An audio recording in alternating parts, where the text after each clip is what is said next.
क्या वो मंच से बाबा साहब की 22 प्रतिज्ञाएं पढ़ करके और बाबा साहब की 22 प्रतिज्ञाएं बोल करके शुरुआत करना चाहिए। कोई भी पार्टी जो बाबा साहब की विचारधारा को नहीं मानती, इसका मतलब वो संविधान को नहीं मानती। जो बाबा साहब की विचारधारा को नहीं मानती, ऐसी सारी पार्टियां संविधान विरोधी जो है कि बाबा साहब का प्रोग्राम करवाते हैं, लेकिन बाबा साहब संविधान में कभी भी हिंदुस्तान लफ्ज यूज नहीं किए, लेकिन हिंदुस्तान का नाम वहाँ पे जयकारा लगा। केजरीवाल जी आरएसएस के लिए काम कर रहे हैं और संविधान विरोधी हैं। संविधान विरोधी नहीं होते तो वो बाबा साहब तो वो नोटों पे लक्ष्मी और गणेश की बात नहीं करते, इसलिए केजरीवाल भी संविधान विरोधी हैं।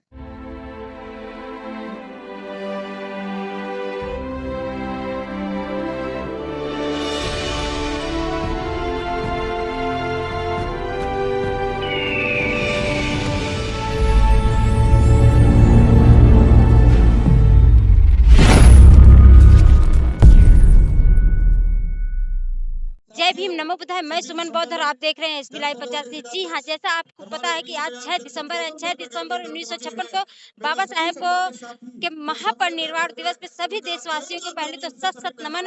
और हमारे साथ जो है कि इंजीनियर अनिल बौद्ध जी हैं और मैं इन्हीं से जानना चाहूंगी कि सर यहाँ पे जो आज 6 दिसंबर को बाबा साहेब के महापरिनिर्वाण दिवस पे सभी लोग दूर दूर से आ रहे हैं और बहुजन समाज को खासकर क्या संदेश देंगे?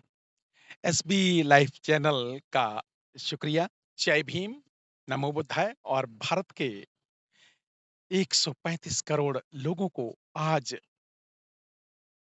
बाबा साहब के महापरिनिर्वाण दिवस पर भावभीनी श्रद्धा समर्पित करते हुए सभी को जय भीम, नमो बुद्धाय।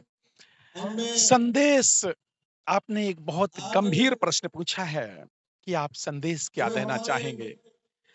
महापुरुषों का के जीवन आदर्श, उनकी बातों, विचारों, विचारधारा पे चलना ही सबसे बड़ी श्रद्धांजलि होगी। उनके 22 प्रतिज्ञाओं पर चल करके अपने को आजाद कराना, ब्राह्मणवाद और गैर बराबरी की व्यवस्था से, जाति व्यवस्था से आजाद कराना ही मुझे लग रहा है कि बाबा साहब को मानने का, बाबा साहब को जानने का यही एक तरीका है।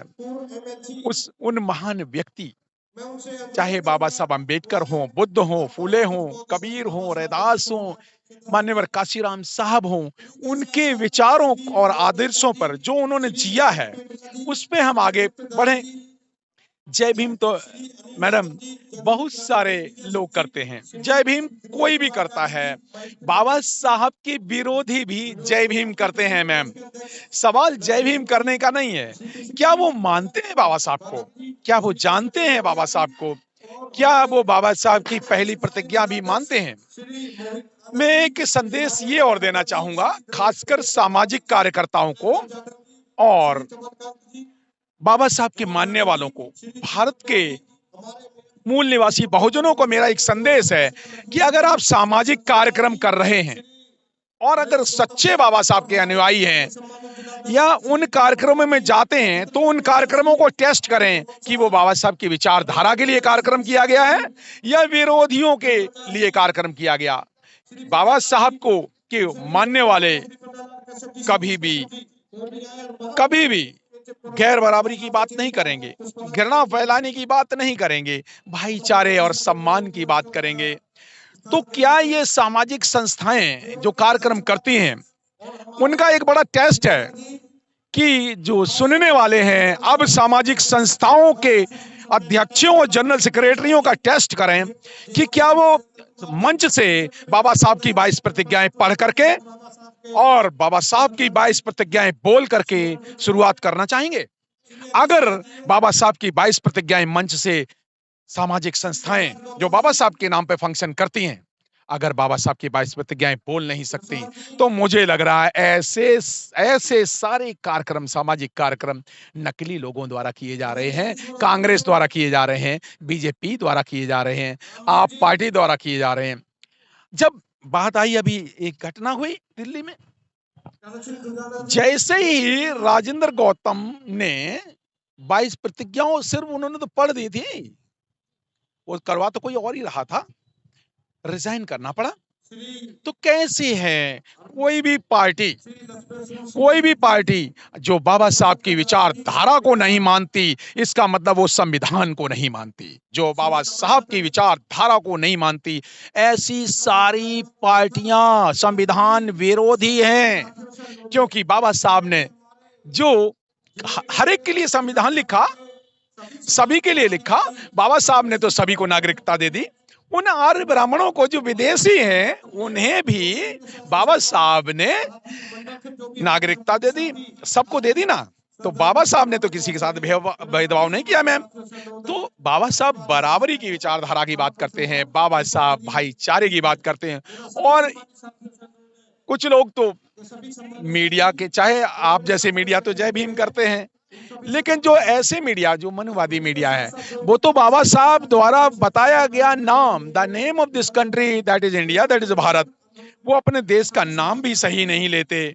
तो मेरा दूसरा संदेश आज ये भी है कि जो बाबा साहब के मानने वाले हैं, वो इस देश को आज से भारत कहेंगे। The name of this country is India, that is Bharat. भाई, हमें बड़ा दुख होता है कि जब लोग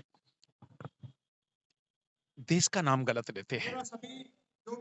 जब बड़ा दुख होता है, वो देश कैसे विकसित होगा, वो राष्ट्र कैसे बनेगा, जिस राष्ट्र के नागरिक अपने देश का नाम सही नहीं लेते, तो राष्ट्र बनेगा कैसे? कुछ लोग तो जो है कि बाबा साहेब का प्रोग्राम करवाते हैं, लेकिन बाबा साहेब संविधान में कभी भी हिंदुस्तान लफ्ज यूज नहीं किए, लेकिन हिंदुस्तान का नाम वहाँ पे जयकारा लगाया जाता है। समस्या यही मैं समस्या बता रहा हूं। ये संविधान सभा में डेलिब्रेट किया गया था कि इस देश का नाम क्या रखा जाए, कॉन्स्टिट्यूशनल डिबेट में लिखा गया है बाकायदा कि उसके बाद में फिर the name of this country that is India, that is Bharat, ये बाकायदा हिंदी और इंग्लिश दोनों में लिखा गया। तो फिर बाद में इसका सीधा मतलब क्या है कि यहाँ पर कुछ लोग ऐसे हैं जो संविधान को मानने वाले हैं, कुछ लोग नहीं हैं।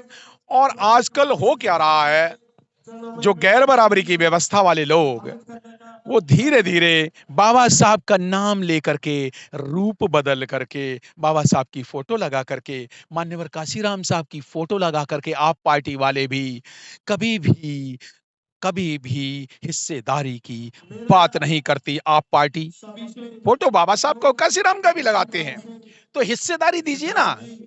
समस्या, आरक्षण तो खा रही हैं कांग्रेस और बीजेपी, और आप तीनों पार्टियां खा गई हैं, तो हिस्सेदारी की बात क्यों नहीं करते? बाबा साहब के विचारों को क्यों नहीं मानते? यही प्रश्न है। तो आज के अवसर पे मैं ज्यादा न कह करके, आज सभी लोग उस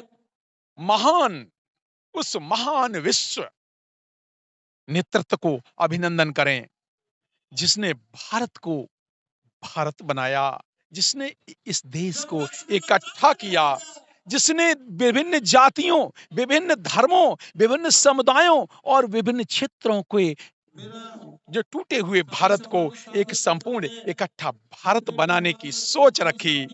इसलिए हम उनको अभिनंदन करते हैं, नमन करते हैं, वंदन करते हैं बाबा साहब को। एक सवाल और मेरा है, जो है कि जिस तरह से आप 22 प्रतिज्ञाएं की बात की, राजेंद्र पाल गौतम की बात की, तो राजेंद्र पाल गौतम जी 22 प्रतिज्ञाएं लिए थे और उनको मंत्री पद से रिजाइन भी देना पड़ा, लेकिन क्या कारण है जो अरविंद केजरीवाल है हक में क्यों नहीं कुछ बोले? क्या कारण? ये पॉलिटिकल क्वेश्चन है, इसका जवाब राजेंद्र पाल गौतम को देना चाहिए। मैं एक सामाजिक कार्यकर्ता हूं, लेकिन अगर अगर अगर वो ईमानदारी से, मैं एक संदेश देना चाहता हूं, उनको तो उसी वक्त रिजाइन कर देना चाहिए था आप पार्टी से। अगर जो जिस दिन राजेंद्र पाल गौतम ने जब 22 प्रतिज्ञाओं की बात की, उसके बाद वो जय श्री राम के नारे लगाए, वो लक्ष्मी और गणेश का नोट लगाए, इसका सीधा मतलब उस दिन राजेंद्र पाल गौतम को रिजाइन कर देना चाहिए। अगर थोड़ी भी गैरत है, थोड़ी भी राजनीतिक समझ है, थोड़ी भी सामाजिक समझ है, तो इमीडिएटली रिजाइन करना चाहिए, लेकिन उन्होंने ऐसा नहीं किया। तो सीधा सीधा मामला है कि आप पार्टी बाबा साहब की विरोधी पार्टी है। आप पार्टी आरएसएस की सी टीम है, पहली टीम आरएसएस की कांग्रेस रही वो छुपी हुई टीम थी, बीजेपी खुली हुई टीम थी और तीसरी है आप पार्टी है, वो केजरीवाल जी आरएसएस के लिए काम कर रहे हैं और संविधान विरोधी हैं। मैं कुछ बिल्कुल लो सीधा कुछ लोग कहते अगर हैं कि संविधान विरोधी नहीं होते तो वो बाबा साहब तो वो नोटों पे लक्ष्मी और गणेश की बात नहीं करते, इसलिए केजरीवाल भी संविधान विरोधी हैं। मैं ये कहना चाह रहा हूं। लेकिन मैं बहुजन समाज पार्टी का सैनिक था 1 जून 84 से आज हूं और नीली शर्ट भी पहनता हूं। तो मैं राजेंद्र पाल गौतम को सजेशन देना चाहूंगा वो भी नीली शर्ट पहन के आ जाए ना। सर थोड़ा कहूं क्या? आज 6 दिसंबर को बाबा साहेब महापरिनिर्वाण दिवस पे जो बहुजन समाज के लोग सोए हुए हैं, खासकर जो सोए हुए हैं अभी तक जाग नहीं रहे हैं, क्या उनके लिए क्या आप मैं मैडम आपकी बात से सहमत नहीं हूँ। बहुजन समाज जागा हुआ है। बहुत से सारे लोग सोए हुए हैं। बहुत सारे ऐसा है ना ये 120 करोड़ से ज़्यादा तो बहुजन समाज के हैं ना 85 से 90% लोग हैं बहुजन समाज के यहाँ।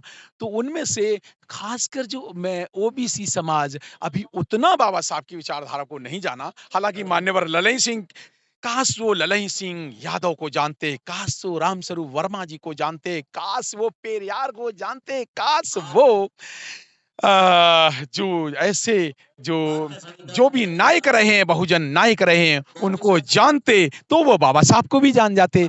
इसलिए ओबीसी समाज के लोग जो बाबा साहब की विचारधारा को अभी जाने नहीं है उनको संदेश ये है एक काम करो अगर आपको लगता है कि बाबा साहब को नहीं पढ़ना चाहते आप ललई सिंह यादव की सच्ची रामायण की चाबी पढ़ लो, आप पेरियार की किताब पढ़ लो, आप रामस्वरूप वर्मा जी को पढ़ लो, आप कर्पूरी ठाकुर को जान लो। अगर आपको इतने ज्यादा जो ओबीसी के लोगों के लिए जो सोए हुए लोग हैं उनको संदेश देना चाहूंगा कि आप अपनी अपनी जन कुंडली देख लो, उसमें लिखा हुआ है शूद्र और शूद्र हैं तो फिर शूद्रों के साथ क्या व्यवहार होता है।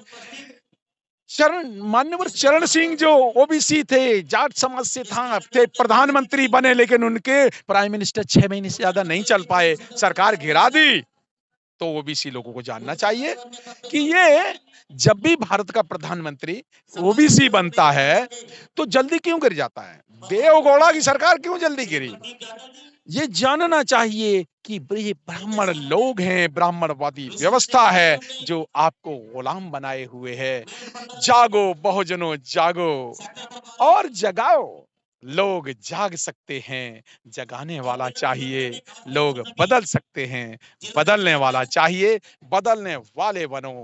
अपने गुरुओं को रैदास कबीर फूले नानक चोखा मेला पेरियार ईवी रामा स्वामी नाइकर को जानो फिर मानो। Thank you. जय भीम। ये थे हमारे साथ अनिल कुमार बौद्ध जी।